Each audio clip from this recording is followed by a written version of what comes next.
So welcome to the webinar on how to become a good food organization. This webinar is hosted by the New Brunswick Food Security Action Network. I'm the director of the network, and our vision is of a New Brunswick that is informed, connected, and engaged for food security for all New Brunswickers. So we offer different opportunities for people to learn more about food security and to be able to get the resources that they need to put that into effect. And so this webinar is one of those ways in which we engage. So we are very excited today to present on this idea of becoming a good food organization. New Brunswick does have a few good food organizations, and we are lucky to have one of them joining us to present on the call today. So we also have Emily Van Halem, who will be presenting about good food organizations. She is the Knowledge Exchange Senior Manager with Community Food Centres Canada. So I will begin by handing the mic over to Emily with our first question. I'll make sure that, Emily, you're unmuted now. Okay, so to start things off, I should also introduce our other presenters as well. So Emily is here with Community Food Centres Canada, and she'll be speaking about what a good food organization is and what it is to become one. And then we have Val McDermott and Anne Goodwin, who are here representing Pedvac. So Pedvac is a good food organization that exists here in New Brunswick. They're located in the village of Elgin. And they became a good food organization a few years ago, and they have existed for much longer before that. So it'll be great to hear their experience of why they became a good food organization. So first I'm going to ask of Emily. Emily, you work with Community Food Centres Canada. Can you tell us a bit about that organization and what its connection is to New Brunswick? Absolutely. Well, hi, everyone. So Community Food Centres Canada is a national organization. We like to say that we build health, belonging, and justice in low-income communities through the power of food. And we all know what the power of food is. It really brings people together. It's obviously nourishing, and it is a vehicle for so much else. And we really see it as that. Our work addresses three core areas. The first is that we build community food centers across Canada by partnering with organizations to offer high impact food programs. We currently have 13 partner community food centers, one in Dartmouth, Nova Scotia, and one in New Brunswick, recently opened near Miramichi, called the Natawaganeg Community Food Center, which is in partnership with the Elgin First Nation there. So that's very exciting. The second big aspect of our work is that we act as a knowledge exchange and learning hub for the broader community food sector across Canada, which is where our Good Food Organizations program falls under, and I'll talk about that more very shortly. And the third pillar of our work is advocacy. We advocate for policies that reduce poverty, food insecurity, and improve health, such as increased social assistance rates, a sugar tax, subsidies on fruit and vegetables. Ultimately, we believe that food insecurity won't be eliminated by food, and we need actually to have policies in place that eliminate poverty and address the other systemic issues that cause food insecurity in the first place. So those are the three key pillars of our work. I'll end it there. Great, thank you. So Emily had asked to learn a little bit more about the folks who are on the call today, so that so that we can she can tailor some of her presentation to the interests of those who are on the call. So before we get too much deeper into good food organizations, I want to turn it over to the folks who are on the call today. We're going to do a quick poll to find out what brings you here today. So for those of you who are on the call with your screen, you'll now see a poll that should come up. So the question is, what drew you to today's webinar? And so you can select a couple if that fits you. But the first option is that you work at an organization that might be interested in joining the Good Food Organizations program. Next one is that you volunteer at such an organization. One is that you work in partnership with such an organization. And another one is that you participate in programs at such an organization. You can also choose other, because there's always another category, isn't there? So I'll leave that poll open for just a little bit longer, and we'll get a sense of who's who.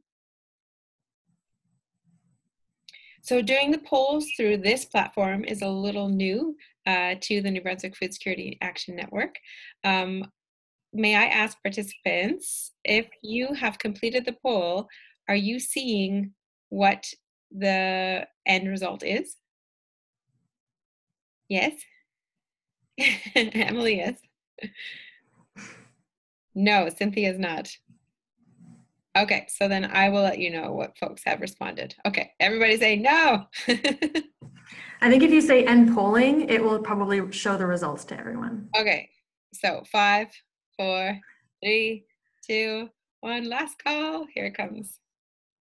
Can you see it now? Well, I'll let you know that it's about 50% are here because you work at an organization that might be interested. None are here, but they volunteer, but some are, about a third are here because you work in partnership with one that might become. Another, there's maybe 1 or 2 who, oh, it has popped up. Okay, so I'm just telling you what you see. Great. I would just maybe ask, it sounds like, yeah, most folks are either working at a prospective good food organization or in partnership, but if you selected other, maybe type in the chat what kind of reasons brought you here today. I'd be interested to hear that.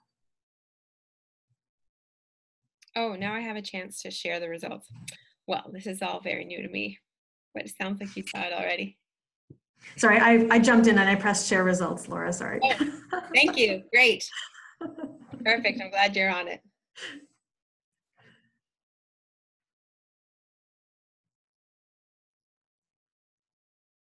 Okay, so you're welcome to type in any other reasons that you're here. That would really help as we go through the webinar.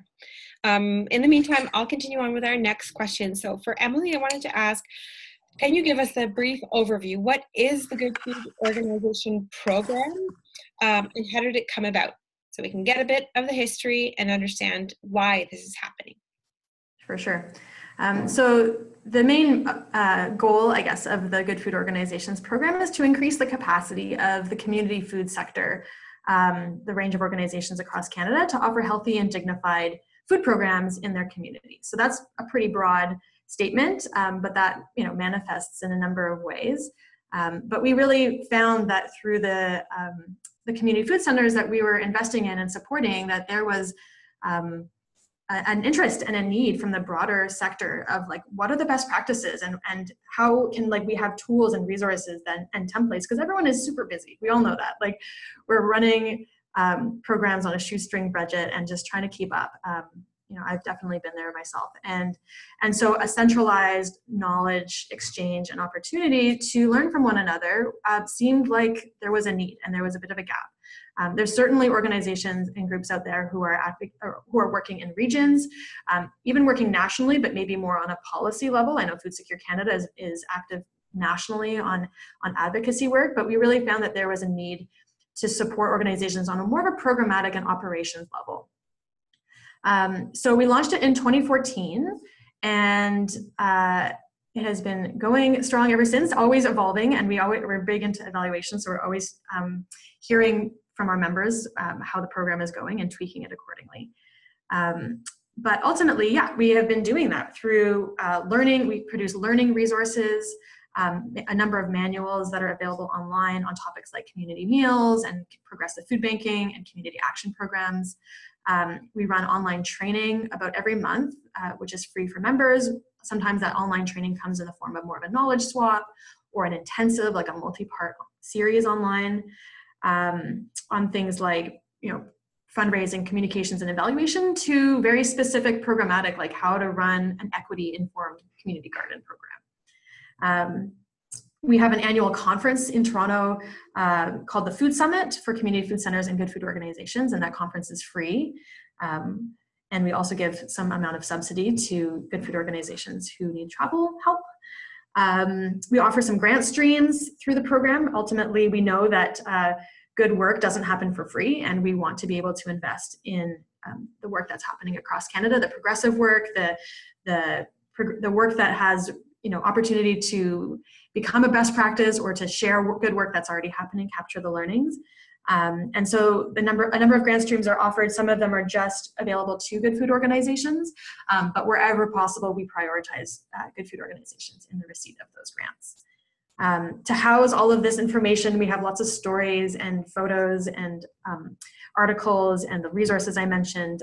They're all sort of housed on an online portal, which members have access to. So the GFOs and the community food centers all sort of access this website called the Partner Portal.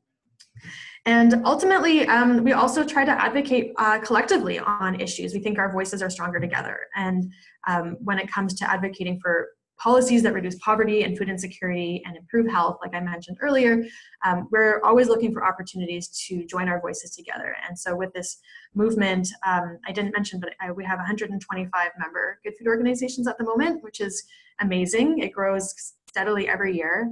And so that's a powerful voice. If we can all take action in our communities in different ways, it's quite powerful. I want to mention that there are about 5 good food organizations in New Brunswick. I won't mention them, they're all on our website, but the kinds of organizations that join the program are quite wide-ranging, and we can talk a bit more about that later, but broadly, they tend to come in the form of a community health center, food banks, neighborhood, social service agencies, women's centers, organizations that address food literacy in some capacity, maybe through cooking or gardening. So there's quite a wide range, and it's quite a big tent. And we can get into specifics of who is a good candidate to become one a bit later. Great, thank you. So I'm also going to share the website for Community Food Centers Canada. Emily made reference to quite a few of the resources that are on the website.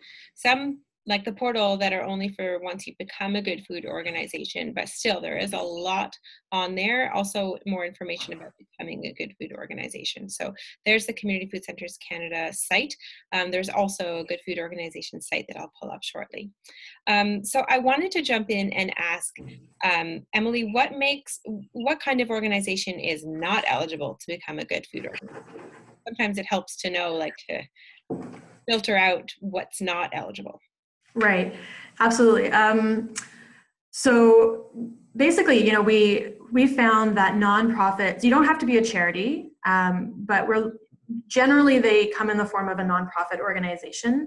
They have to be doing food programs in some capacity. So an organization that is running food programs is key. So food policy councils or networks don't really run food programming, and so they don't really qualify. And that's mostly just as much as it pains us to say no, the program really does benefit organizations who are doing the work, because like I mentioned earlier, it's very much about improving programmatic and operational capacity. So the content that we're offering may not fit.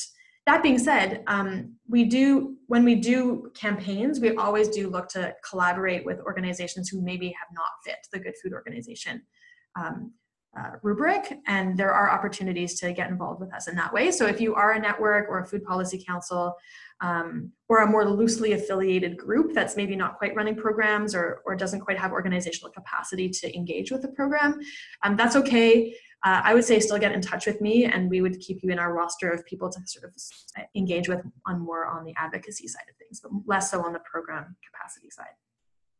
Great, thank you.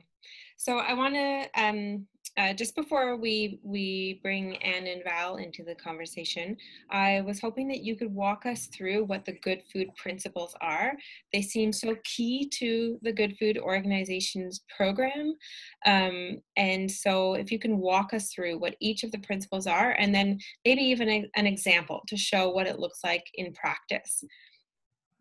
Yeah, for sure. So I didn't actually really explicitly mention it earlier, but the Good Food Principles are a set of 5 value statements that guide the work of all community food centers as well as the good food organizations. And by that I mean the good food organizations sign on to the Good Food Principles in joining the program. And I'll talk a bit more about the application process later, but you would actually self-assess, reflect on your organization's practices through the lens of the Good Food Principles as the application. So I am going to try this fancy thing of screen sharing, and I'm going to pull up, I have just a slide, 5 slides of the Good Food Principles, which I thought I would go through. All right, are you seeing that? Yes, great. Okay, I'll go through all 5 and I'll give you, as Laura suggested, I'll give an example of each. So the first principle is to take action from the individual to the systemic level, which means, to clarify, so food access, food skills, civic engagement, those are the 3 core program areas that we strive to offer at all community food centers, and we believe that there is value in offering this kind of breadth of programming. Food access is like a food bank or a meal program, drop-in of some kind. It provides an opportunity for people who are actually in more of an emergency food moment, needing a meal, needing a basket of food of some kind of hamper, to meet their immediate needs. But we want to be able to go beyond that emergency cycle and offer people skills and opportunities beyond that. So food skills, being cooking and gardening programs, are a way to build confidence, reduce social isolation by making friends. That's so common when you're on low income. And maybe gain skills that could be used in the workforce down the road, or just making a new, like building a community. There's so much isolation. And civic engagement is a key piece for us. Like I mentioned, in terms of CFCC's mandate, advocacy being a big part of it. Also at the organizational level, engaging community members in social justice and advocacy and peer-to-peer support. So helping folks access government services and entitlements that they are able to. It's such a tangled web out there, and so we community food centers all have a peer advocacy program to support others trying to navigate that system. So yeah, principle 1 would be finding ways that make sense for your organization to go from that individual, maybe more responsive or reactive program to a more systemic and community building program. So yeah, and we'll go to the next one. So the second principle is believing and investing in the power of good food. So given that low-income folks regularly lack access to healthy food and are likely to suffer from diet-related diseases, we try to prioritize healthy food in all of our programs.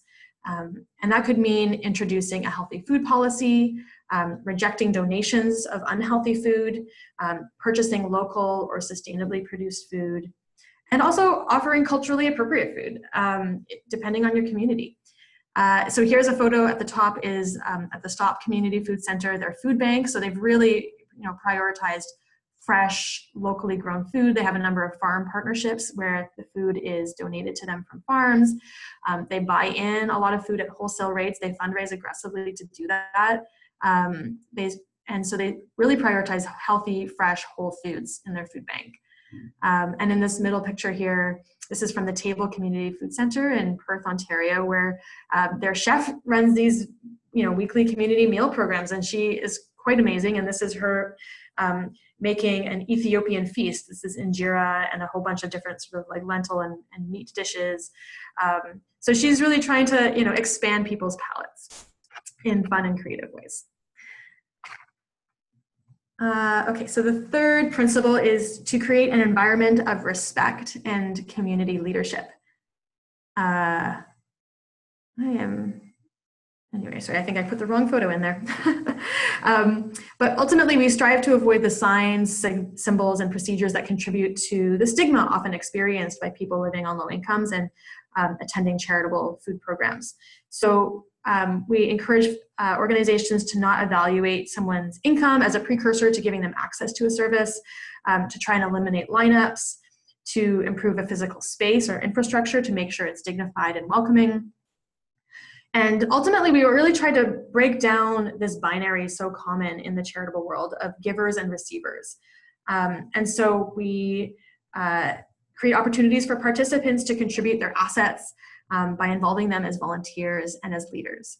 And actually, this top left-hand corner photo is a picture of the Dartmouth North community food center, they have a market, which was very much community-led. There's a number of volunteers from the community who saw the benefit of this service and really mobilized with support from the community food center to organize this market. And they run it, they come in every week, they set it up, they service it, they talk to all of the customers who come through, and they take it down. So it's like very community-led in that way.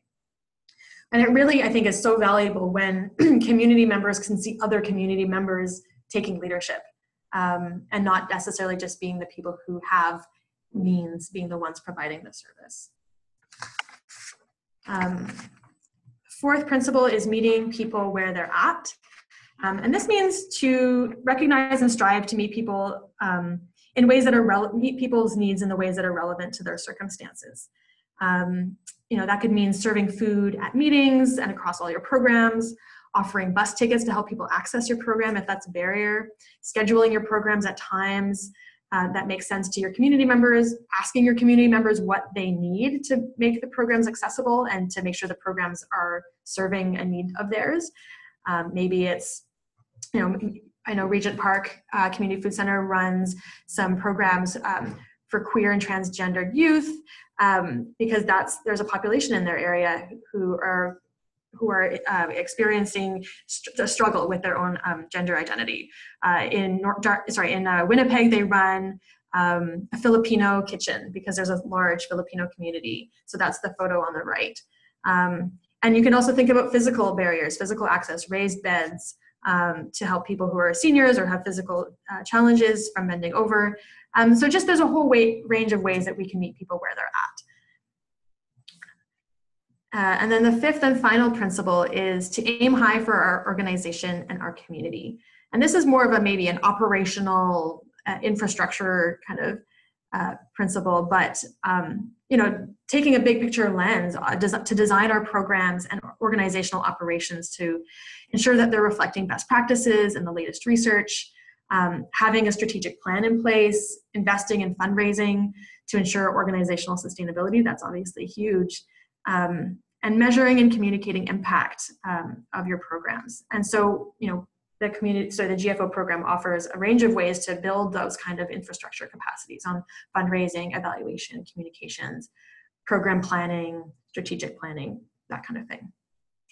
So I will send a link, or Laura will send a link around to the Good Food Principles after this, because there's a version on our website that has much more detail and specific examples which you can download. And I'll just maybe mention that as a prospective GFO, you might be implementing a few of these principles or all of the principles.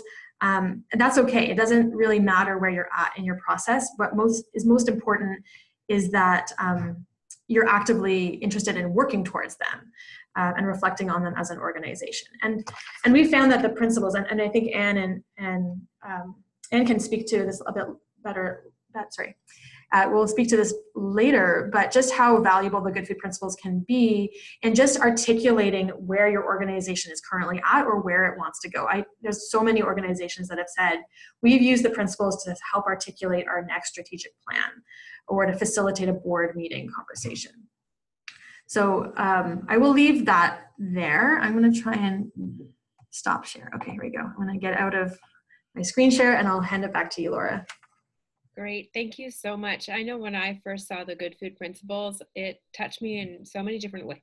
In so many different ways.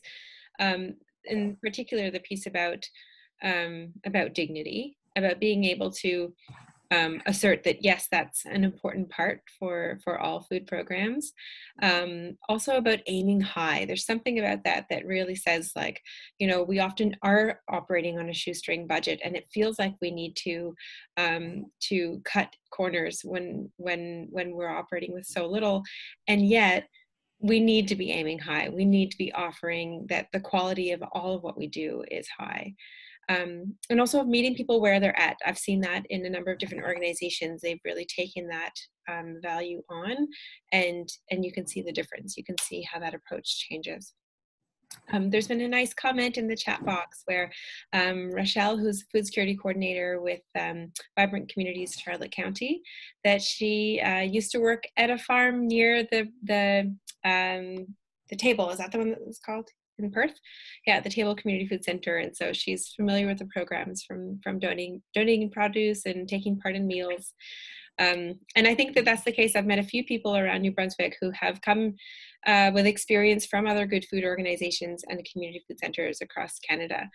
So it really is quite neat that it's the national program that has a presence in New Brunswick as well. So with that being said, we do have Val and Anne who are here from Pedvac, a good food organization in the village of Port Elgin, New Brunswick. So I am going to hand it over to Al and Van. You're such a good team that that's probably not the first time your names have been mixed up like that. So Val and Anne, I'd love for you to chime in and tell us about what is Pedvac, and why was Pedvac interested in becoming a good food organization? Thank you very much, Laura. So I'll start off by talking about Pedvac, and then Val will take over, and she'll talk about what it means to be part of the Good Food Organization. So Pedvac is a registered charity, and we opened our doors in 1984. It started as a used clothing store, and then in 1986, we were approached by the New Brunswick government to open a food bank. And we've been operating that food bank ever since. We also provide Christmas boxes for local area families, and a school lunch program where we provide the children of food bank clients with a hot lunch at the school cafeteria every day of the year that the cafeteria is open. We have a food bank garden and a greenhouse where we grow fresh vegetables for our food bank boxes. And the produce is also used in our adult and youth cooking classes as well. We provide literacy tutors for adults and children and special courses for the public, including Kids Have Stress Too, Live Life to the Full, yoga, Being the Best You, as well as other courses. Another program that we provide is income tax preparation for individuals who are on a limited income. And we also advocate on behalf of individuals who are experiencing difficulties in communicating with various government departments. We actually had one in here this morning, didn't we? Yeah. Yes, we did. We also provide youth at risk programming, including homework assistance at the elementary school, as well as various after-school clubs and special outings. We do cooking classes and also a summer day camp. And all of these additional programs came out of direct requests from our members.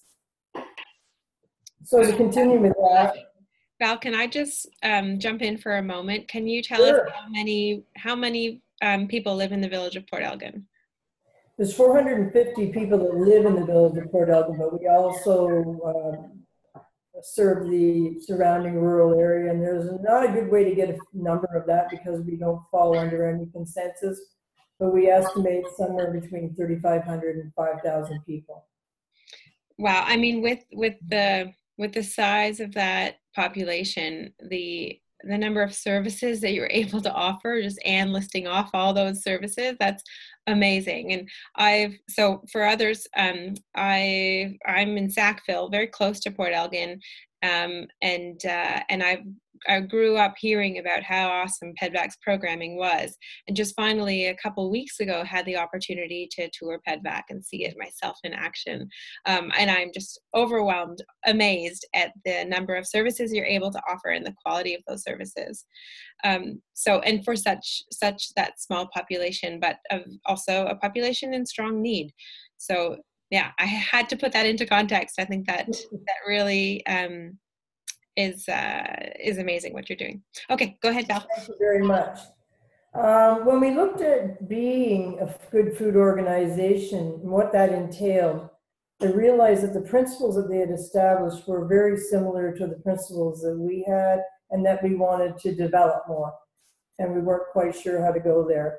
We recognized that if we became a good food organization, we would have the opportunity to interact with like-minded groups and to learn from other agencies that saw the value in treating their members with respect. That was a big thing for us. And seeking membership input with regards to program planning and other management decisions, which has always been important to us. It was readily apparent through their website and the questions asked in the self-assessment portion of the application that the Good Food Organization, in alliance with Community Food Banks Centers Canada, had the expertise that we needed to move in the direction that we wanted to.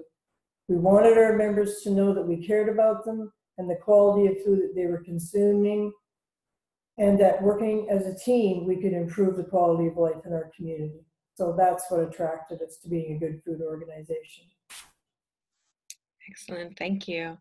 Yeah, and as I had the opportunity to tour, I noticed that the Good Food Principles, the one-page version of them, were laminated and posted on a few spots around your center, and it really seemed to that the values really were sort of embedded in the whole center. Very impressive. Yes, we do have a respect policy that's throughout the building too. We want everybody to think about how everyone should be treated. So that's all come from being a good food organization. We've learned that through them and how to do it. Right, and you were saying that part of the reason why you wanted to become one was because the Good Food Principles are in alignment with the values that you were already striving for. Yes. So I wonder, now that you have been a good food organization for a few years now, what benefits do you see now that you are a good food organization? Well, we've had access to some great webinars that Emily was talking about. Everything from governance for food banks on to how to start a community garden. That's been really helpful, and they're free of charge. During these free webinars, we were able to ask questions that directly impact on our own particular programs, and we've connected with many similar organizations to ours. We've been able to hear about their best practices. Some of them we can use, some of them we can't, but it's been a really good opportunity to interact with others. Through the Community Food Centers Canada's bulletin that we receive via email, we're able to access online information to a large variety of programs being offered across the country. We can keep up to date with articles of interest in newspapers and online, and we can access toolkits to implement programming and learn about the granting opportunities. I think one of the biggest things for me is each year we are asked to set goals for the coming year and to reflect on our progress on the previous year's goals. This provides us with a framework to analyze where we're at and where we want to move forward. When you're swamped with the daily tasks of fundraising, program provision, and the continuing demands of your work, it's very easy to overlook assessing what you're doing and to continue with practices that are not necessarily the best ones for your members. This process of looking at goals and setting new ones gives us the opportunity to reflect, to ensure that we're still heading in the right direction that we've chosen, and to realize that you must continually make changes. That's such a good point about, like, when do you get that opportunity to press pause, zoom out, and really take stock of where you're at and where you're going? It often feels like you're in emergency mode all the time. Yes. So that sounds like a great benefit in and of itself. That's part of the reapplication process. Am I right? Where Yeah. each year Yes, it is. Yeah, so then that gets us a little bit more into the technicalities of just how do you become a good food organization. So I'll bring Emily back in now. Take us through this, before we open it up for questions, take us through the step by step. What does it look like to become a good food organization? Assuming that there are some folks on the call who've been persuaded by now.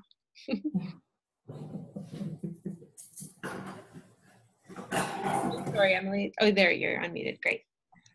Okay, I might ask that, I found that there was a bit of feedback on your computer, Laura, when Anne and Val were speaking, so maybe you guys want to mute yourselves too. I wasn't sure if others were hearing that. Okay, so I'll jump in with a bit more of the technical stuff. So we accept new Good Food organization members annually in the fall. So this is actually a good time. It's June. It's going to open in September, and we usually keep it open for about 4 or 5 weeks. So September to October-ish, mid-September, we'll open it. And the process for applying is to complete a self-assessment that the folks at Pedvac were talking about. And so the self-assessment is going through the good food principles that I went through earlier, but we have very specific points. So within each principle, we break it down to like 5 or 6 different sub-points that are very practical actions. So they're like, how well are we doing this? Or where are we at with this? Is this a priority for us or not? Is this something that doesn't even apply? And so you would go through each of those principles and each of those sort of sub-points, and you would set goals for the year ahead. So identifying, 3 or 4 areas that you felt you wanted to work on, and that we would sort of just check in on in a year. We are not, well, I'll pause on that one for a second, but I would also say there's a letter of interest component. So you would just sort of write a letter. It's usually signed by someone like the ED or the chair of the board. There does have to be upper management sign off. That's really important because we want the whole organization to be joining. We're not looking for a program of an organization to join or sort of an arm, unless that arm is big enough to be its own sort of thing. You would want to sort of rally your support internally. So if you are working sort of in a branch of things and your branch is very supportive of the idea of becoming a good food organization, you do need to kind of get organizational buy-in because ultimately if there is change that needs to happen that you are trying to advocate for, you need to kind of build some support internally for that. So as Anne mentioned, we do ask members to renew annually. That's to create another opportunity to reflect on those principles, to revisit and see, how did we do this past year? How did we do with the goals that we set? We are not evaluating you as to whether or not you did your goal fully or not, or how much progress you've made. It's really just a point of contact to hear, are you still committed? Are you still working on it? And does this program still make sense for you? We're not in the business of evaluating how good food organizations are. It's really nothing that we don't have the resources to, and we don't want to. It's more about your own assertion that you are interested in, ready, and willing to go through the process and then participate, because that's really where you're going to get the benefit. So yes, the renewal happens again once a year. We'll be doing it late fall. You would reflect on those principles, and then we also use that as an opportunity to to ask questions about your experience of the program. So, what kind of training? Like, did you participate in trainings? Did you find them valuable? What kind of training would you like to see in the year ahead? What were some of the biggest changes you were able to achieve? How can the program support you better? So it's just a touch point for us, and we want to just ensure that the people who are participating are active and remain committed. And then if you aren't able to renew that year, it's okay. You can wait till the next intake opportunity. Some people, there's organizational management changes and they just aren't able to keep it up, but that's okay. You're welcome to come back another time. I should mention that the program is free. All the aspects of the program are free, and that there are opportunities for grants, but there's no funding that you by default receive as a good food organization. And we talked a little bit about the qualifications earlier, so I won't get back into those details, but if you are wondering if you qualify or if it's the right fit for you, Laura will share my email address and you can always get in touch. Oh, and I also should mention, I wanted to mention this earlier, but just about the Francophone aspect. So the program, the Good Food Organizations program, is primarily run in English. It's tricky. We're trying to move more towards some elements of bilingualism.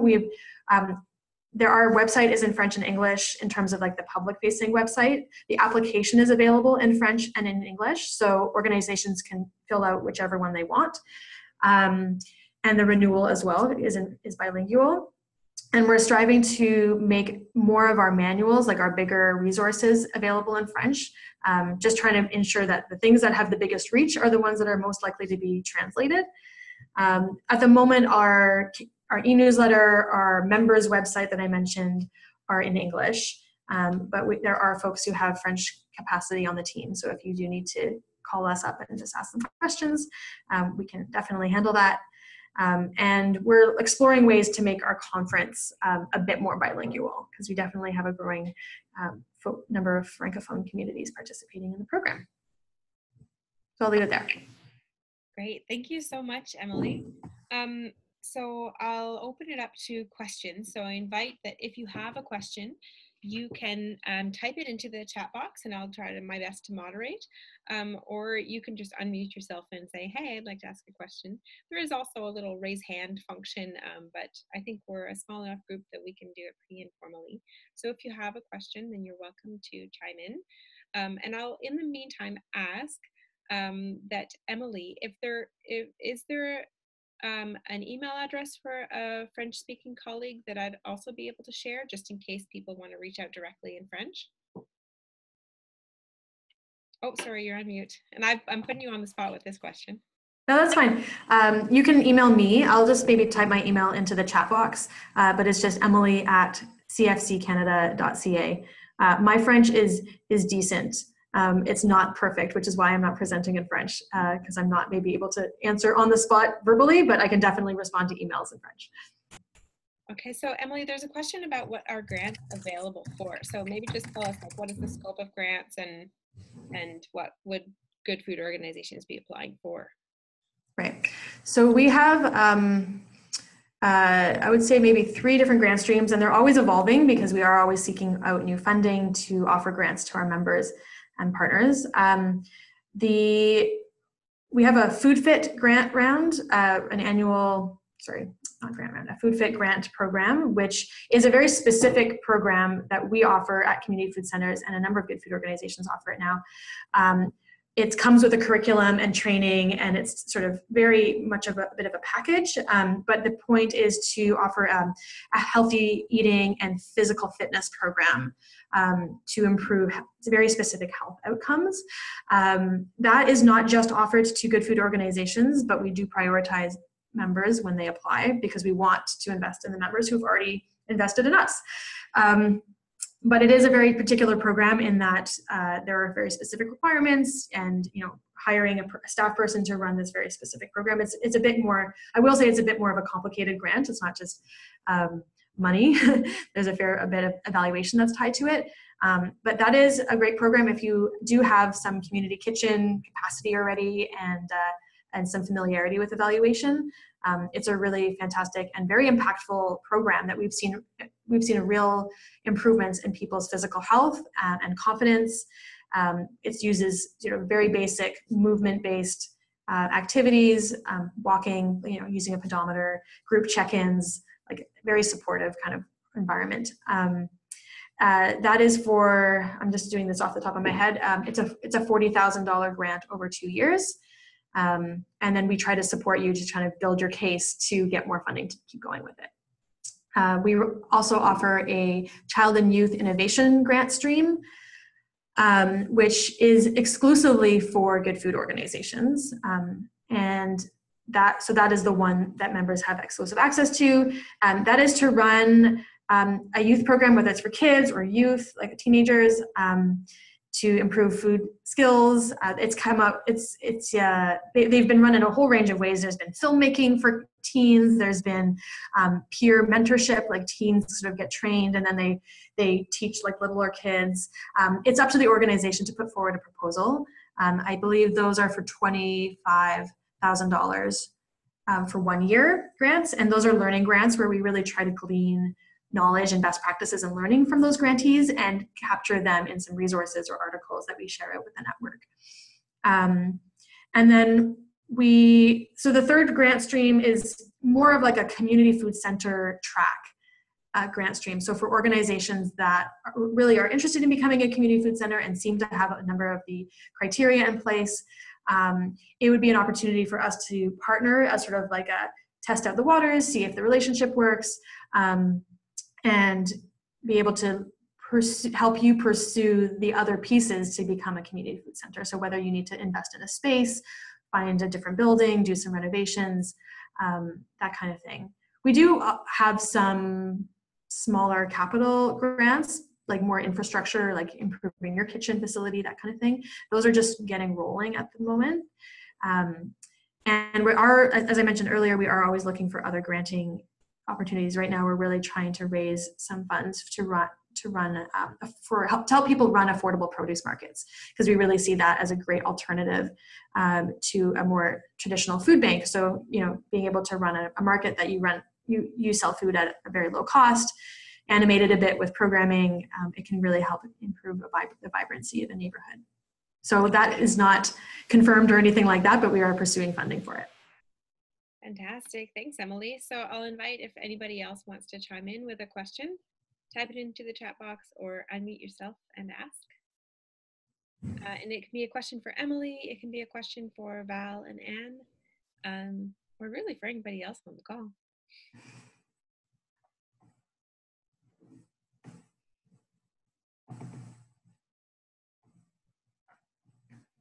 So Emily, how many good food organizations are there across the country?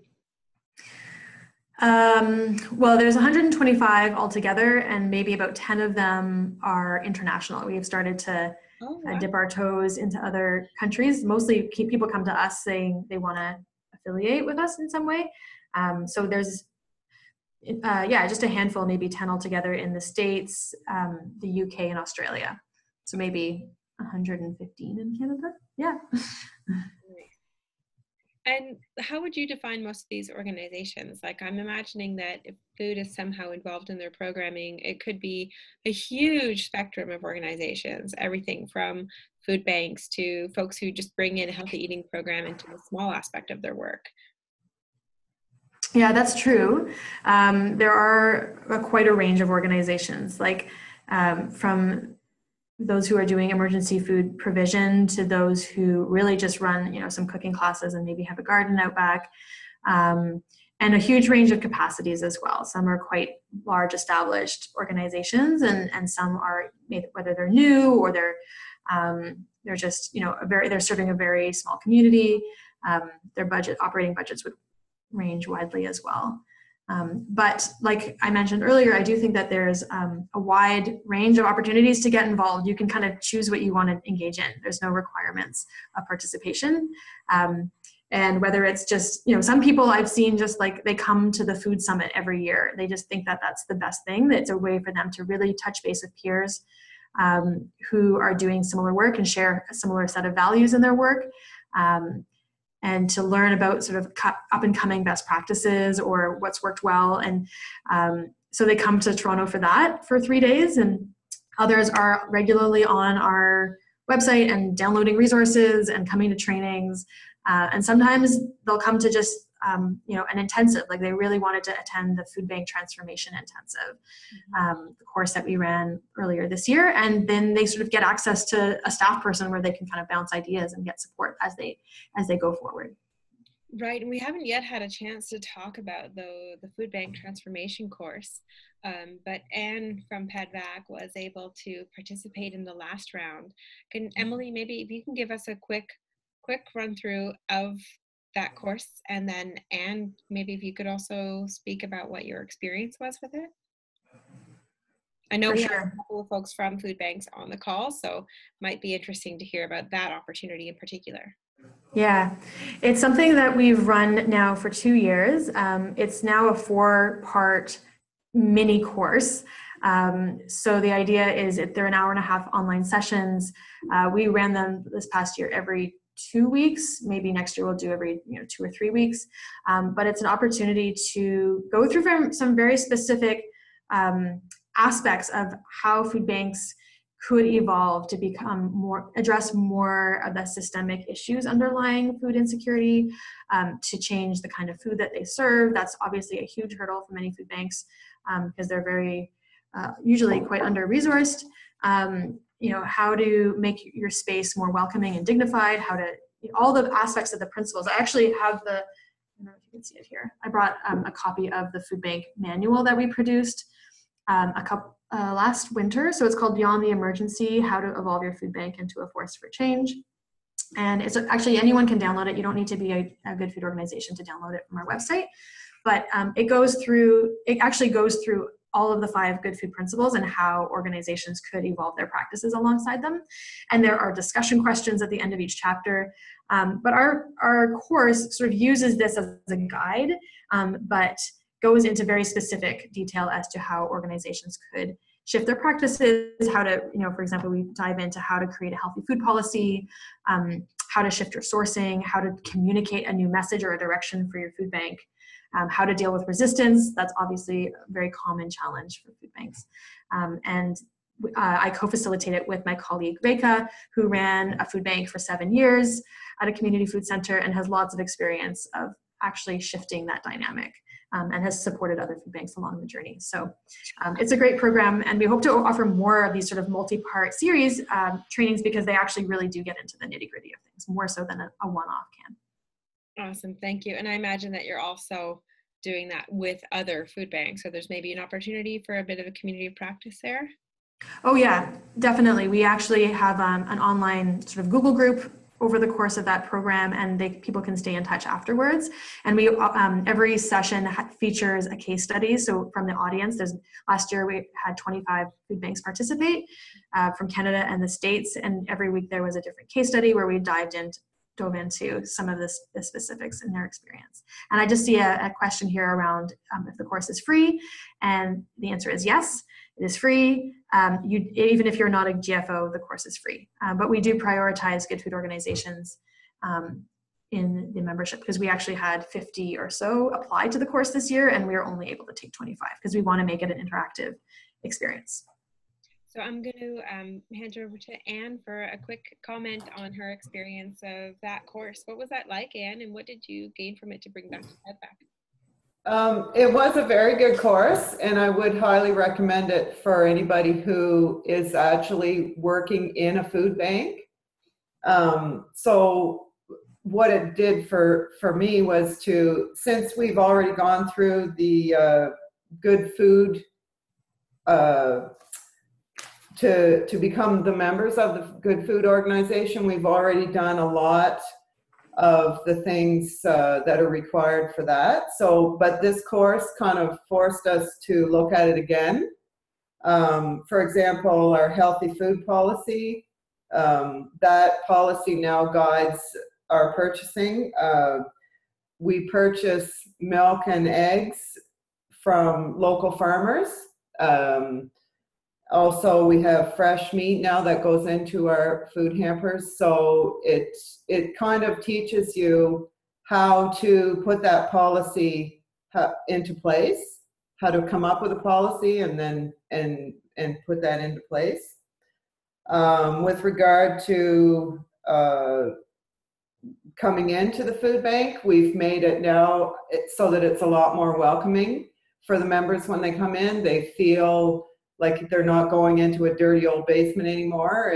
We've had a new floor put down, and we've really cleaned up the entrance. We have a lot of shelves there with items on it that they can choose for themselves. So it kind of makes them feel, what's the word, Val?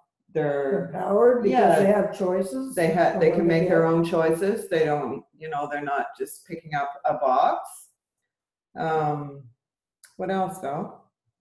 I would highly recommend the course. Like I say to anybody who's working in a food bank, it's some great ideas. It was good to see what other people are doing and to hear the stories about everybody's type of service. And, you know, it's good. It's very good.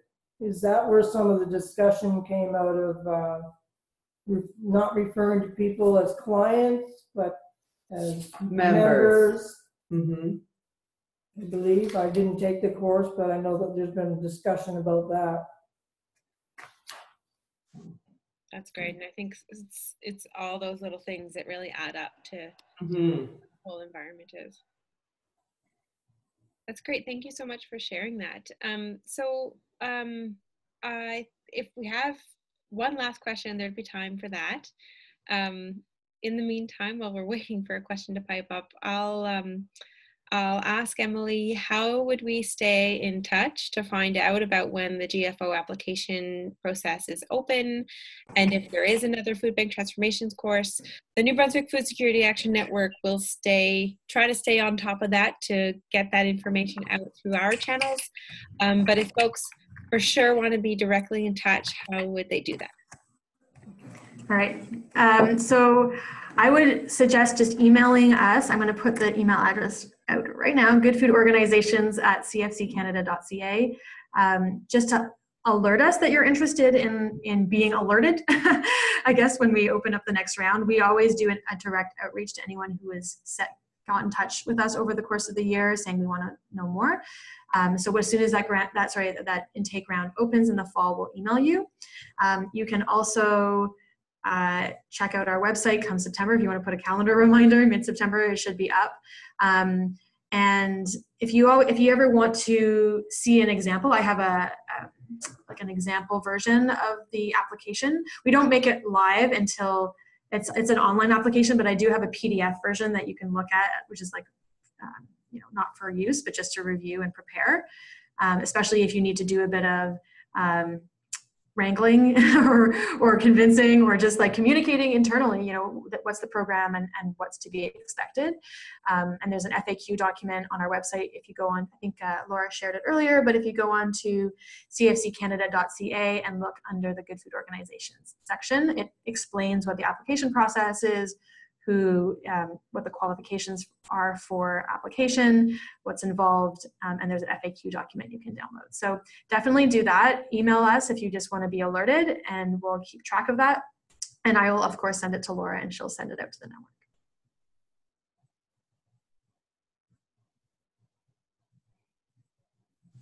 I almost got through the whole webinar without talking when I was muted.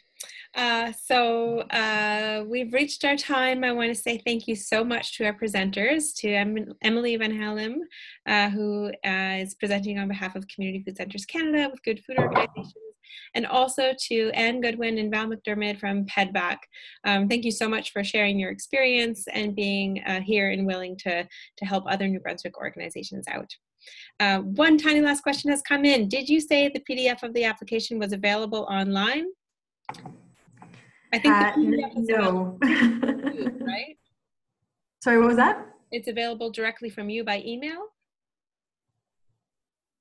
Yeah, an example application is available by email. If you email us, yes, just do that. It's just we don't want people to like fill it in entirely and then submit it accidentally. All right, so great. Thank you so much to our presenters. Thank you also to all the interested participants who've come onto the webinar today. And so this recording will be put up on YouTube from the New Brunswick Food Security Action Network channel.